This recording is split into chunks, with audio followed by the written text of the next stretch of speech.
কিছুটা ছাড় দিয়ে বিপুল সংখ্যক মানুষকে আবদ্ধ করেছে আয়করের জাল। ৪ লাখ টাকার আয়ে দিতে হবে না কর, কিন্তু তার পরের ধাপে আগের তুলনায় দ্বিগুণ করা হয়েছে কর। পাশাপাশি সর্বোচ্চ স্তরের স্ল্যাবেও সুবিধা পেয়েছে ধনী শ্রেণী, অর্থাৎ নিম্ন ও মধ্যবিত্তের ওপর বাড়বে করের বোঝা, আর বিত্তশালীদের দেওয়া হয়েছে কর ছাড়। বিশ্লেষকরা বলছেন আয়কর হারে সংশোধন আনা প্রয়োজন, তা না হলে দুর্ভোগ বাড়বে। রেইনবো অ্যাক্রোপ্লাস্টে অ্যাক্রিলিক এমালশন থাকায় মুছে ফেলা যায় যে কোনো দাগ সহজেই। Rainbow Paints.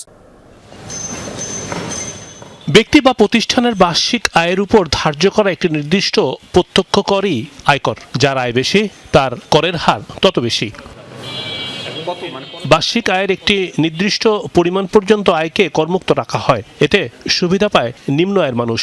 নতুন বাজেটে আয়করের শুরু স্ল্যাবে কিছুটা ছাড় দিয়েছে সরকার। করমুক্ত আয়সীমা ৪ লাখ টাকা, অর্থাৎ বছরে ৪ লাখ টাকা আয় করলে কর দিতে হবে না। আগে যা ছিল ৩.৫ লাখ টাকা। যে ট্যাক্সের পরিধি বাড়ছে, কিন্তু যারা ট্যাক্স হোল্ডার তাদের উপরে চাপ পড়ছে, স্পেশালি নিম্ন মধ্যবিত্ত এবং মধ্যবিত্ত।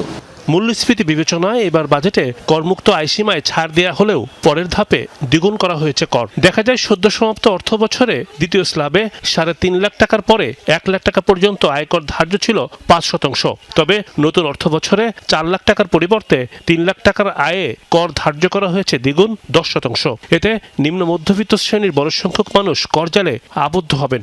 ৫% ছিল, সেখানে যে 10% আছে, অনেকে হয়তো বলতে পারে যে সরকারি দল অথবা বিরোধী দল বলতে পারে যে আসলে আমরা ট্যাক্সের হার কমিয়ে দিয়েছি। আসলে তা না, ট্যাক্সের হারকে তারা বাড়িয়ে দিয়েছে।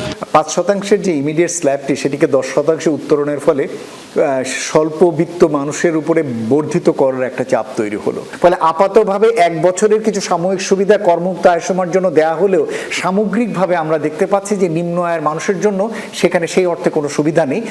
আবার সদ্য শেষ হওয়া অর্থ বছরে সর্বোচ্চ আয়ের সীমায় আয়করের হার নির্ধারণ ছিল ৩০%। তবে নতুন অর্থ বছরের বাজেটে শেষ স্ল্যাবের আয়কর একই রাখা হয়েছে। পরের বছর থেকে নির্ধারণ করা হয়েছে ৩৫%। এবার ধনীদের আয়করে ছাড় দিয়েছে সরকার। ৩৫% একটা আলাদা স্ল্যাব তৈরি করা হয়েছিল উচ্চ আয়ের মানুষের জন্য। নতুন যেটি ঘোষিত হয়েছে সেখানে ৩৫% এই স্ল্যাবটিকে তুলে দেওয়া হয়েছে। তার মানে হচ্ছে একদিকে নিম্ন আয়ের মানুষকে বর্ধিত কর কাঠামোর ভিতরে ফেলে দেওয়া হয়েছে, আর অন্যদিকে উচ্চ আয়ের মানুষকে স্বল্প করের কাঠামোর ভিতরে নিয়ে আসা হয়েছে।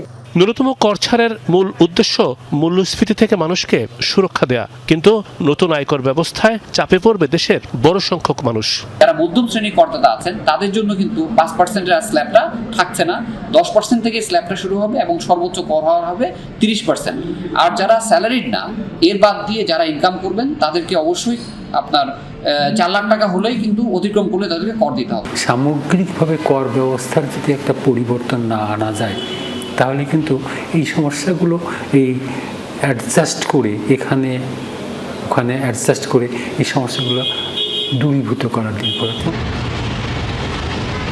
নতুন বাজেটে নানা ক্ষেত্রে কর ছাড় দিয়েছে সরকার, আবার নতুন নতুন ক্ষেত্রে বিস্তৃত হয়েছে করজাল। এনবিআরকে আদায় করতে হবে বড় রাজস্ব লক্ষ্য। রিমন রহমান, যমুনা নিউজ, ঢাকা।